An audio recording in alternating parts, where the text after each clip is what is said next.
भजन संहिता 136 और 11, और उनके बीच से इजरायलियों को निकाला, उसकी करुणा सदा की है। और उनके बीच में से इजरायलियों को निकाला, किसके बीच में से? शत्रुओं के बीच में से। बात चल रही है निर्गमन की, बात चल रही है कि निर्गमन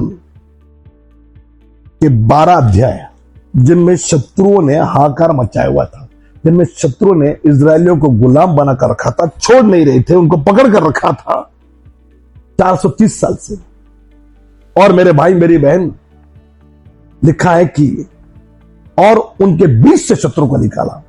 शत्रुओं के बीच में से निकालना यानी मान लो भारत का कोई सैनिक या जासूस पाकिस्तान में फंस गया है और उनके बीच में से उसको निकालना, कितनी बड़ी बहादुरी का काम होगी। लेकिन वो भी चुप चुप के काम करेंगे। मेरे खुदा ने इजरायलियों को शत्रुओं के बीच में से छुप छुप कर नहीं निकाला, खुलकर निकाला।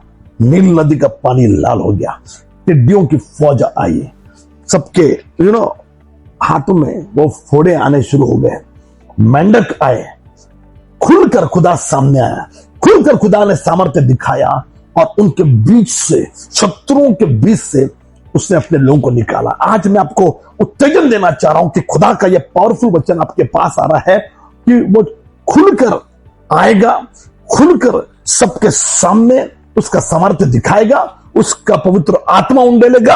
और जब पवित्र आत्मा आता है, बंधन टूटते हैं, वो बंधन तोड़ेगा खुलकर, और उसके बाद आपको तकलीफ में से निकालेगा और आप उसकी महिमा करने पाओगे। बीमारी में से निकालेगा, आप उसकी महिमा करने पाओगे। लाजर को उसने कब्र के अंदर से निकाला और जिंदा कर दिया और सबके सामने खुलकर खड़ा कर दिया।